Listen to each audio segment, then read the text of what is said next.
Bom dia, boa tarde, boa noite. Bem-vindos ao primeiro Radioatividade, o podcast que não vai deixar pedra sobre pedra.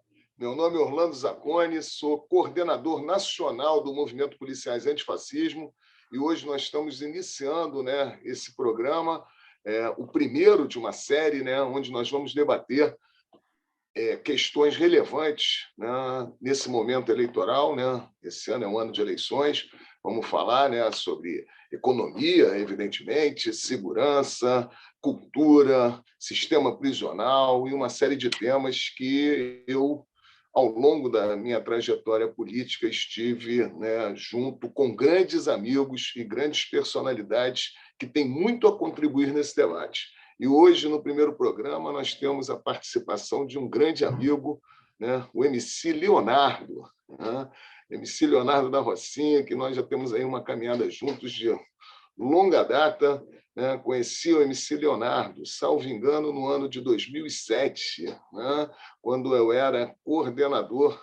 Aliás, eu era delegado titular da 52ª DP em Nova Iguaçu, da 52 DP, e eu fazia um projeto com o meu querido irmão, que já nos deixou, Marcelo Iuca, chamado Carceragem Cidadã, quando eu recebi a visita de um MC que nós já tínhamos nos encontrado no Circo Voador uns 2 anos antes, num debate sobre funk, sobre criminalização do funk, e eu tive o prazer e a honra de receber o MC Leonardo dentro da delegacia de Nova Iguaçu para pedir ao delegado para levar um projeto para dentro da carceragem a partir de uma associação que estava sendo criada na época, a APA Funk, a Associação dos Profissionais e Amigos do Funk.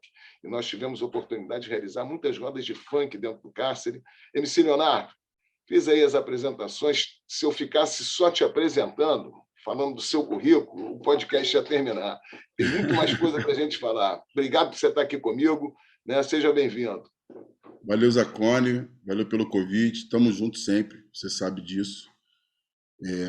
O encontro da gente no Circo Voador foi em 2005, num debate que estava o Catra, a Verônica Costa, o Nilo Batista, eu não lembro mais quem estava na mesa, mas era isso aí. E em 2008 eu cheguei na carceragem, porque uma galera que estava junto comigo se chegando a mim, do Adriana Facina, e acho que o nome dele era Joaquim, não lembro, mas era do pessoal lá do Brasil de Fato, que estava fazendo uma entrevista comigo e falaram que iam sair dali para ir entrevistar um delegado lá em Nova Iguaçu, que estavam querendo que os presos votassem.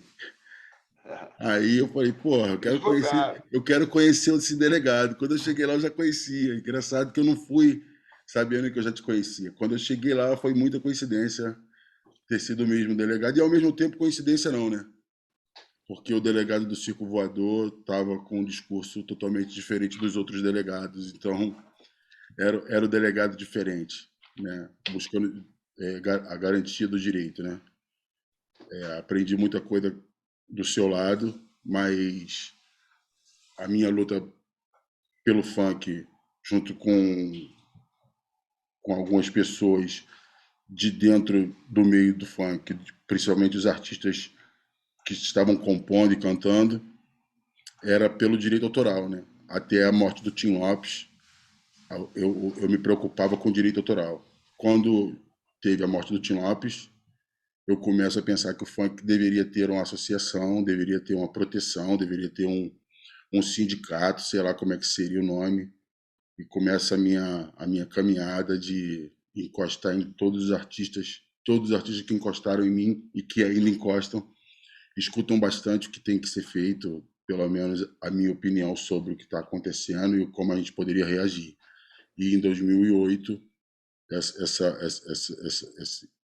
esse meu pensamento começa a sair do papel, a partir do momento que eu entro dentro das universidades, e começo a falar de uma forma totalmente diferente do que a academia estava discutindo, Muita gente estava discutindo a estética, a linguagem, ninguém estava discutindo direito. Então eu cheguei lá, não só reclamei, mas como tive a paciência de brigar por uma lei que reconhecesse o funk como movimento cultural no Rio de Janeiro. Essa lei saiu, né? Essa lei saiu. Foi A editada. lei, a Então, lei... MC, eu queria te fazer uma pergunta. Eu participei ali do teu lado, né, da Associação dos Profissionais e Amigos do Funk, a APAFunk, e de lá para cá, né, já tem muito tempo, né, o funk cresceu muito, né, nas mídias, né, muitos artistas novos chegaram, novos produtores apareceram. Você acha que o profissional do funk ele ganhou relevância nesse período todo de luta ao qual você esteve na frente, participou intensamente da luta por esses direitos do profissional do funk? Melhorou Não, a situação? não gerou pelo seguinte: o que a gente lutou foi pelo pico da cadeia produtiva, né? O pico da cadeia produtiva, que é o baile. Sem o baile não vai ter novos artistas. Sem o baile não vai ter o fotógrafo, sem o baile não vai ter o editor, não vai ter o redator, não vai ter o cineasta, não vai ter, Era isso, não vai MC. Eu acho ter que essa é você a devia parada. dizer, porque as pessoas Porque que estão nos ouvindo não conhecem essa estrutura. não, Você porque podia falar um pouco da olha estrutura desses só. profissionais? As pessoas cantarem na cozinha de casa, colocar na internet, receber um monte de like, isso não é produção cultural. Isso é uma divulgação cultural. Ele está divulgando a arte dele. A produção cultural ela tem que ter suor, tem que ter saliva, tem que ter encontro, tem que ter gente com gente, tem que ter a cidade circulando entre si. E a gente perdeu isso no Rio de Janeiro. Nós não temos mais uma cadeia produtiva que a gente pode descobrir novos artistas. Já naquela época, quando a gente brigava pelo reconhecimento, o Rio Parada Funk fez um seminário do funk lá e o YouTube mandou uma pessoa lá para poder conversar sobre os números. Não quis entrar nos detalhes, mas ele disse o seguinte, que o funk era o primeiro, disse que 46% de tudo que se ouvia no YouTube era música, né? E que o funk estava em primeiro lugar, não disse qual era o segundo, a mulher se negou a dizer qual era o segundo, mas ela falou o seguinte, o funk estava em primeiro lugar 3 vezes mais do que o segundo colocado. Então, já em 2012 para 2013, esse era o número. E hoje não é diferente, né? Os portais aí, as mídias sociais que envolvem o artista de funk vai a 1.000 por hora. O que não tem é o mercado. O que não tem é o. A gente movimenta gente no Rio de Janeiro, mas a gente não movimenta dinheiro da maneira que deveria movimentar. A gente movimenta gente dentro de um cenário que eu abrir aspas agora para um poeta, para um comediante poeta lá de Piripiri. O nome dele é João Cláudio Moreno. Olha o que ele falou. Cultura e identidade é tudo aquilo que surge quando não nos dão nada. E tudo aquilo que sobra quando nos tiram tudo. Então, a loucura do baile da gaiola é exatamente isso que o poeta falou. O baile da gaiola é o que surgiu quando o Estado não fez nada, né? E o que sobrou quando o Estado tirou tudo. O funk não teve nada, o funk não recebeu nada, o funk não teve nenhum tipo de diálogo. O funk faz parte o funk tem cor e o funk tem CEP, né? A gente vai ver qual é a cor e qual é o CEP que está sofrendo no estado do Rio de Janeiro. E de todas as formas, a maior cultura é o funk, a maior cultura sofre na ponta do fuzil. O que Pois é, diferencia o eu queria, funk queria falar sobre isso, sobre a ponta do fuzil, que é um debate antigo, que é o debate sobre a criminalização do funk. Aliás, você estava na origem, né, desse processo de criminalização com o Rap das Armas. Né? O Rap das Armas, né, foi o primeiro funk aqui no Rio de Janeiro que sofreu uma perseguição policial, inclusive não só na repressão ostensiva da Polícia Militar, mas da Polícia Civil, que instaurou um inquérito para apurar associação criminosa por conta da produção de uma música. E você foi chamado a responder por esse inquérito, né? Momentos. Né? Em E olha que 95. as pessoas falam, desculpa, MC, eu estou lembrando disso, que uma das coisas que eu tenho falado muito é o seguinte: nós falamos que temos que lutar contra o fascismo, falando somente de governo Bolsonaro, mas muito antes do Bolsonaro aparecer na cena, nós já tínhamos o processo de criminalização do funk, né, que é racista, né, que é discriminatório e que estava acontecendo em governos que não eram, né, considerados fascistas. Quer dizer, o fascismo, a origem dele também está nessa sociedade liberal que seletivamente escolhe a forma de repressão e, no caso do funk, né, você já falou, né, tem CEP, tem cor, tem tudo. Como é que foi participar disso? Você podia fazer um histórico rápido de como é que foi aquilo lá atrás e como é que está hoje, até para a gente poder comparar se mudou alguma coisa, porque no que diz respeito aos direitos dos trabalhadores do funk, você já disse que não mudou muita coisa ou quase nada. Né? Não, E, piorou. no que diz respeito à criminalização do funk, mudou alguma coisa? Vamos lá. A primeira grande sempre sofreu, né? Antes do funk falar português, antes de ser o nome baile funk, desde os bailes black, né?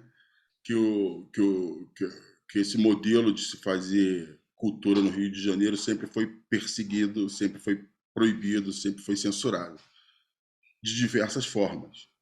A diferença vem quando o primeiro grande golpe foi em 1992, quando eles linkaram, né, os arrastões lá no Arpoador com a produção de baile funk, né? Nunca conseguiram provar isso, mas conseguiram fechar algumas casas e mesmo assim não conseguiram ter êxito porque era uma invasão muito grande, era uma onda muito grande, não tinha como impedir. Então o funk invadiu as gravadoras, o funk invadiu as rádios, o funk invadiu todos os bairros do Rio de Janeiro, tinham no mínimo um baile funk, todos, né?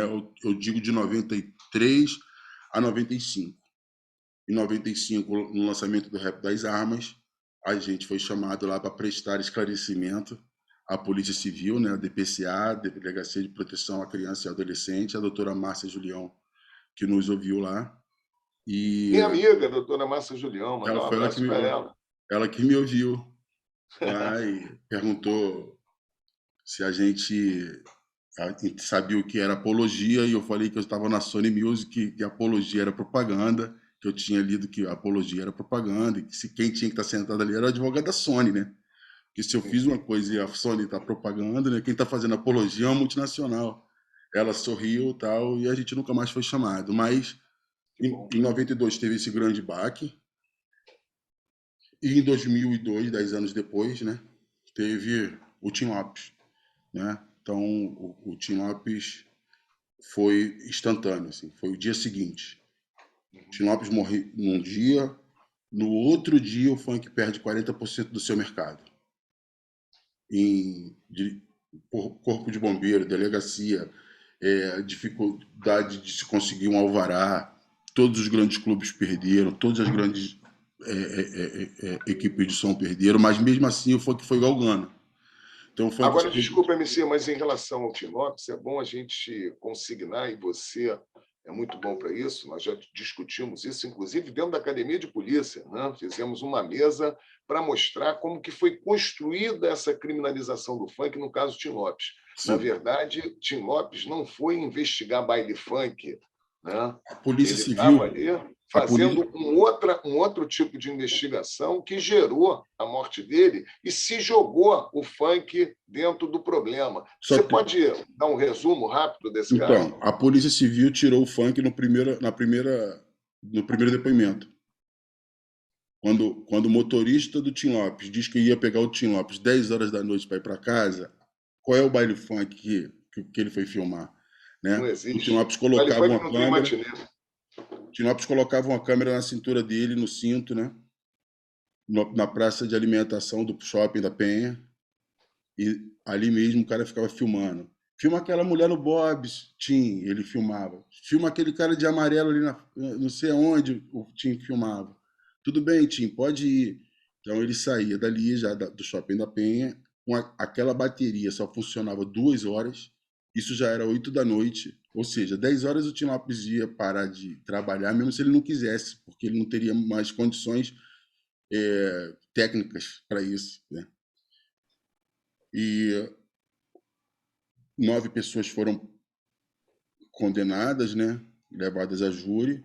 Se juntar a hora de julgamento de todo mundo, dá quase 300 horas de julgamento. A palavra funk não foi usada em momento nenhum no júri.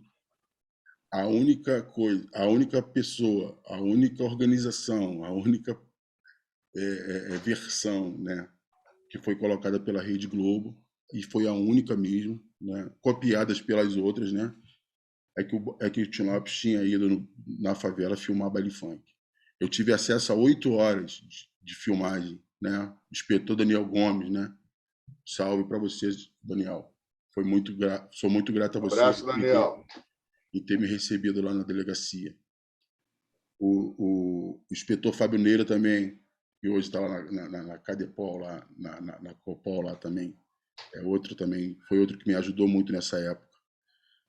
Essa dupla aí que me mostrou as horas que o Tim Lopes tinha gravado. Passa um carro na frente do Tim Lopes assim. Tchutchuca! Vem! Um Golfe preto. Vem aqui pro seu Tigrão. É a única coisa de funk que aparece nas imagens que o Tim Lopes já tinha ido buscar lá. Ou seja, a pauta do Tim Lopes era armamento pesado.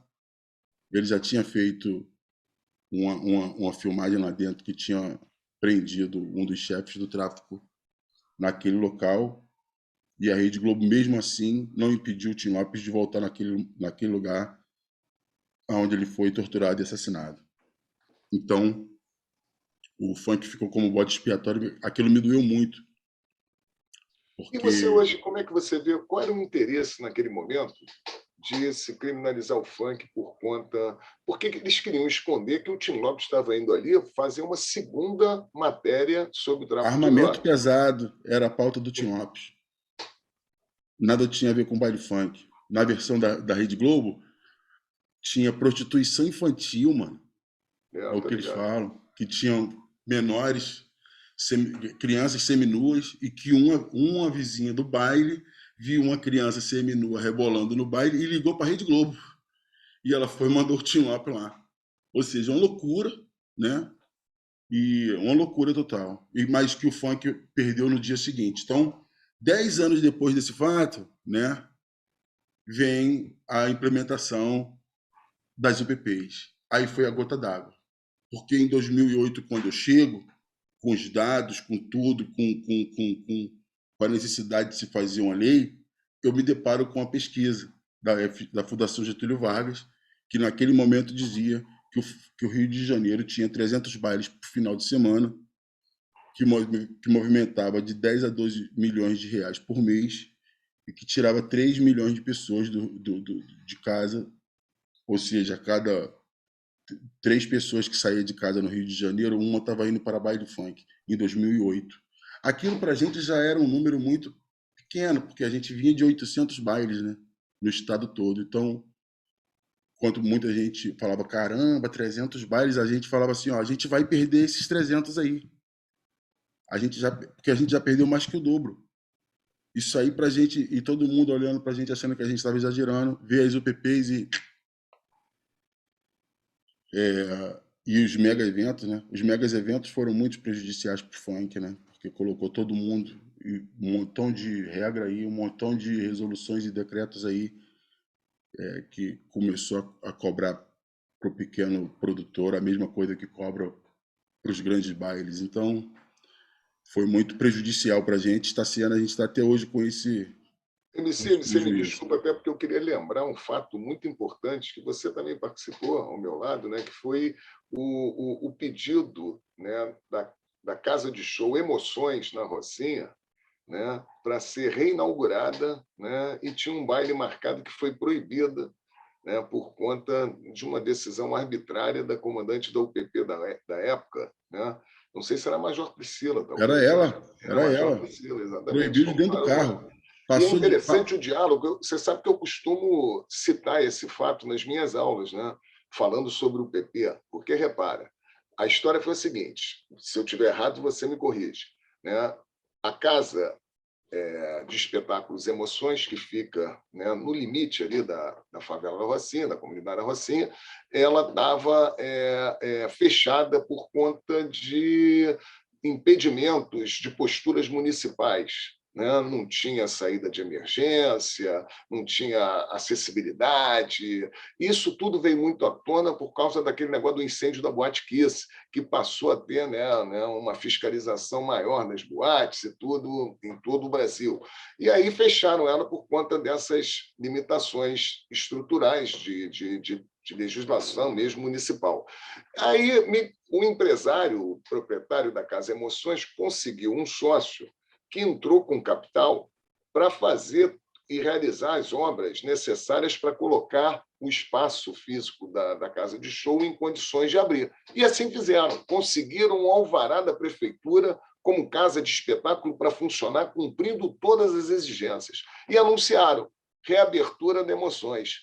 E era um baile, né? Um baile que ia tocar também funk. Né? E aí a Major Priscila não autorizou, porque ela, como ela era, né, a comandante da UPP, segundo ela, precisaria de uma autorização da PM, o que já era errado, porque as autorizações da PM, da Polícia Civil, só são exigidas para eventos na rua. E ali era uma casa de show. Quem tem que autorizar é a prefeitura, e já estava autorizado, mas mesmo assim a comandante da UPP proibiu o baile, e aí a gente tentou ainda ver, né, você me pediu ajuda, ver qual era a possibilidade de tentar, né, modificar essa decisão, né? E ele me contou, como é que era o nome dele, do gente boa, o proprietário lá É o Wagner. O Wagner. O Wagner me contou uma história que eu fiquei muito impressionado, porque ele ficou surpreso e perguntou para a Major: Major, por que eu não posso reabrir a casa se eu tenho autorização da prefeitura? E ela falou assim: é porque o horário que a festa vai acabar, o baile vai acabar, eu não tenho policiamento na Rocinha suficiente para tomar conta da saída do baile. Ele falou assim, aí foi genial, ele falou assim, mas na Barra da Tijuca não é assim? Quando acaba, né, o horário das boates, 4, 5 horas da manhã, o policiamento também não é suficiente. Por que lá pode e aqui não pode? Aí ela falou assim para ele, é porque na Barra da Tijuca não tem fuzil. Essa foi a resposta dela. E eu me pergunto, bom, se a UPP foi instalada dentro das comunidades para retirar o armamento, né, militar, pesado, blá, se ainda tinha fuzil na Rocinha, a única coisa que serviu ao UPP ali foi para restringir os direitos dos moradores, inclusive o direito ao lazer. Né? Então, isso é impressionante. Desculpa, eu só fiz esse parênteses, porque eu acho que esse caso é muito emblemático de como as UPPs restringiam o direito do morador da comunidade. Restringem ainda. Não, sim, porque tem um discurso hoje, você me desculpa, esse ano eleitoral, que tem muita gente do nosso campo, da esquerda, que ainda quer bater palma para aquilo, né, que provocou tantas tragédias, inclusive o desaparecimento e a morte, o favelado, do Pedreiro Amarildo. Quando vai comprar pão, ele esbarra em fuzil. Quando ele desce para o trabalho ou para procurar emprego, ele também esbarra em fuzil. Quando ele vai buscar o filho no colégio, ele também esbarra em fuzil. Só se preocupam da distância que o fuzil está do favelado quando o favelado vai para a cultura, seja ela qual for. Uma roda de samba, qualquer coisa que você faça dentro da favela, a polícia proíbe. A diferença do funk é que ela proíbe com agressão muito grande. Tudo isso que você falou da Major Priscila aí, ela falou sem sair do carro. Sim. Entendeu? Ela falou da janela do carro. Um carro ligado, mãozinha para fora, não vai ter baile não. O cara com toda a documentação em dia. Né? E eu falei para ele, ó, a delegacia do outro lado, né? Era só ele atravessar a rua, né?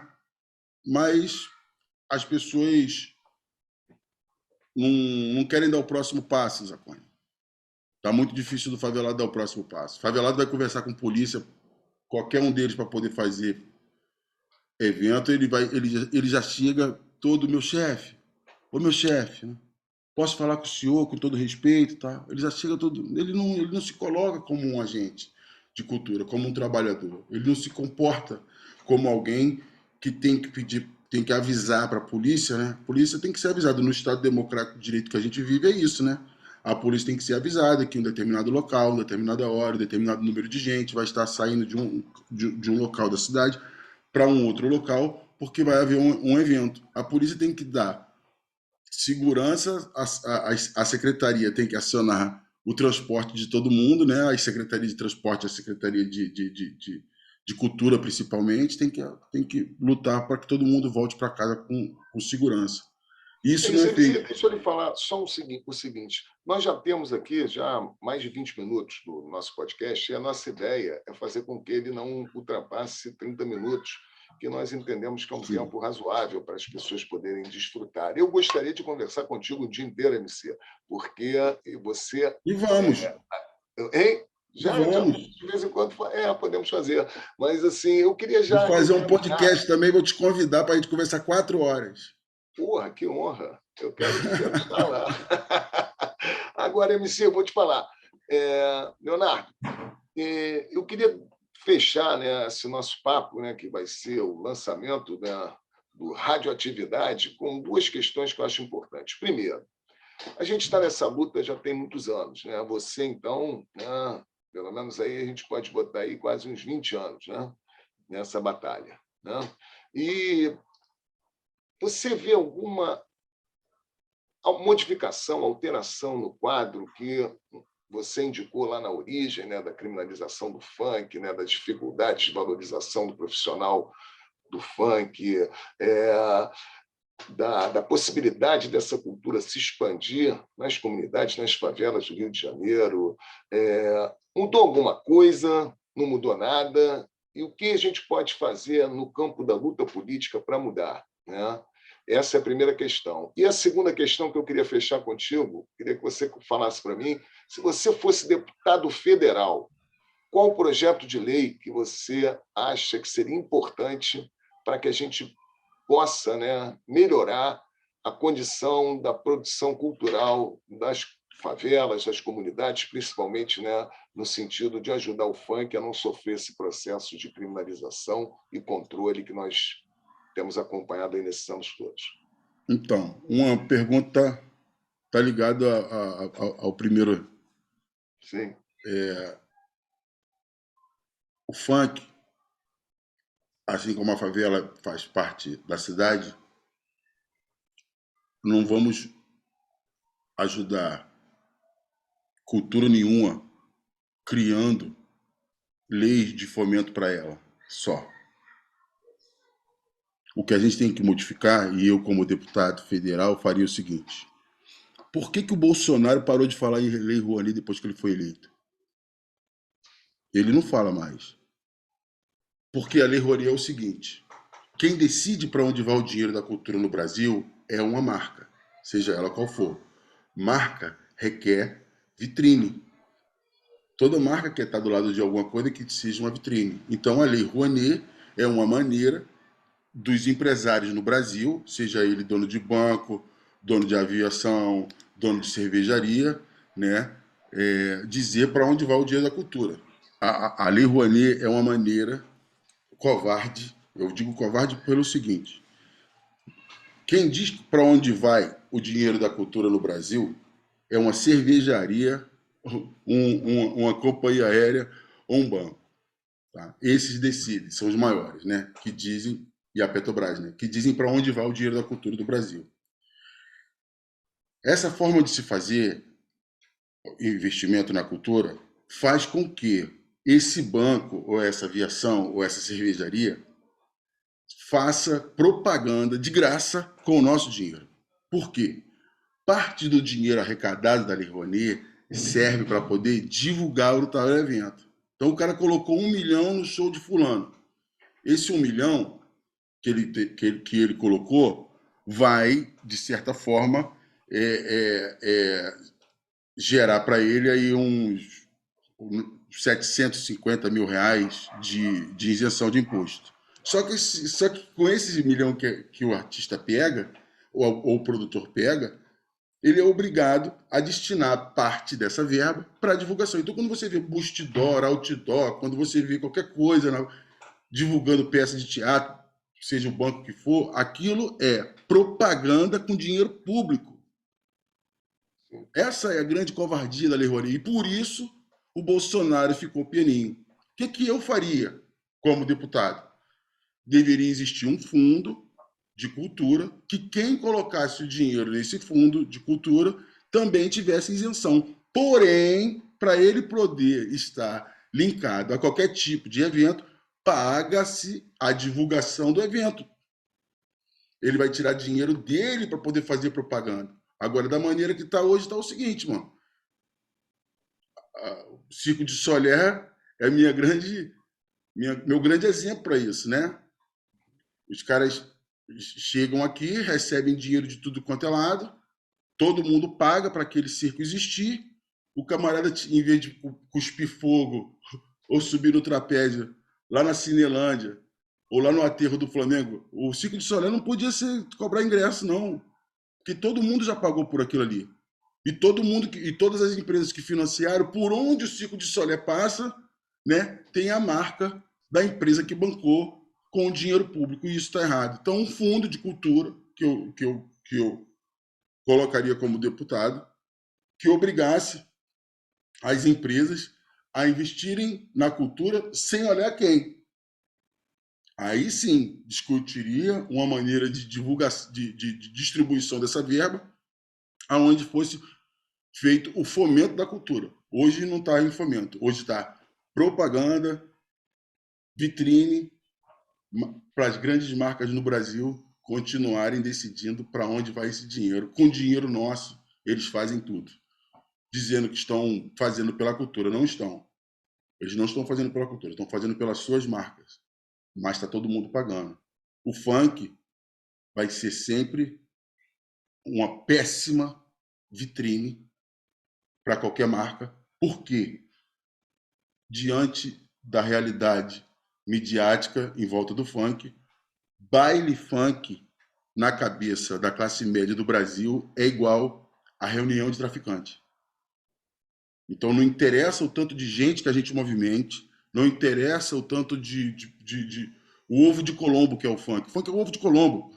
Quem organizar o funk, isso vai explodir de uma forma que a gente nem sabe quanto. Porque hoje em dia, quando eu nasci, não existia isso. E hoje em dia as crianças já nascem todas as festas infantis, todas as festas no Brasil, festa do peão de boiadeiro, festa do tomate, festa do sertanejo, festa disso, festa daquilo, todo lugar toca funk, mas a produção do baile funk mesmo, que é o baile mesmo, não existe por conta de só receber do Estado uma opressão, como se todos nós fôssemos patrocinados, financiados ou ajudados por alguma facção criminosa. Essa é a realidade do funk. Mas eu acho que se a gente tiver um cuidado de cuidar de maneira correta para todas as culturas, é a melhor maneira do funk existir, enquanto cultura também, e buscar o seu espaço, que é mais do que direito e devido há muito tempo, e a gente ainda não se organizou para isso. Pois é, Missão. Porra, muito obrigado pela sua participação, mas nesse final eu queria deixar registrado uma coisa que é muito importante perto disso tudo que você falou. Isso tem a ver com a questão das drogas também, né? Na verdade, no fundo, o problema não são nem as drogas nem o funk. Porque, repara, quando você tem festivais patrocinados por grandes corporações, o funk está lá presente. O funk toca nos grandes programas de televisão. Né? Ou seja, o funk, quando ele está sendo apropriado pela indústria cultural, ele nunca foi problema. O problema é o funk dentro das comunidades. A mesma coisa com as drogas. Quando as drogas estão circulando, né, na Bolsa de Valores, né, nas áreas nobres da cidade, nada disso é problema. O problema é quando a droga está circulando dentro da favela. Então, cá entre nós, MC, no fundo, uma hora a gente vai chegar nessa conclusão, que a criminalização não é do funk, a criminalização não é das drogas, a criminalização é do nosso povo pobre, negro, favelado, e é sobre isso que nós temos que tratar também, né, para avançar, né, nesse debate e em outros. Né? Muito obrigado, amigo. A criminalização é com o funkeiro. É isso aí. Não é com quem ouve funk. Não é do funk. A criminalização é com o funkeiro. O funkeiro é o preto, o funkeiro é quem produz, o funkeiro é o favelado. Essa é a parada. O problema não é a maconha. Sim. O problema é o maconheiro. Claro. Dependendo de. Mas o estereótipo do maconheiro no Brasil é o moleque negro, de boné para trás, de camiseta. É o traficante. Na verdade, O problema é o traficante, e o traficante não é o que está vendendo droga na universidade, não é o que está nas Forças Aéreas Brasileiras, na FAB, que aí não chamam nem de traficante, né? Aí é comerciante de drogas. Exatamente.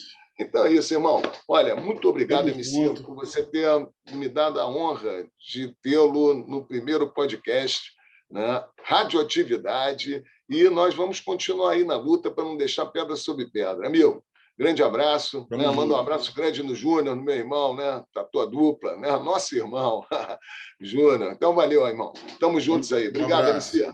Grande Tamo abraço. junto. Valeu, valeu. Não votamos em miliciano! Aperta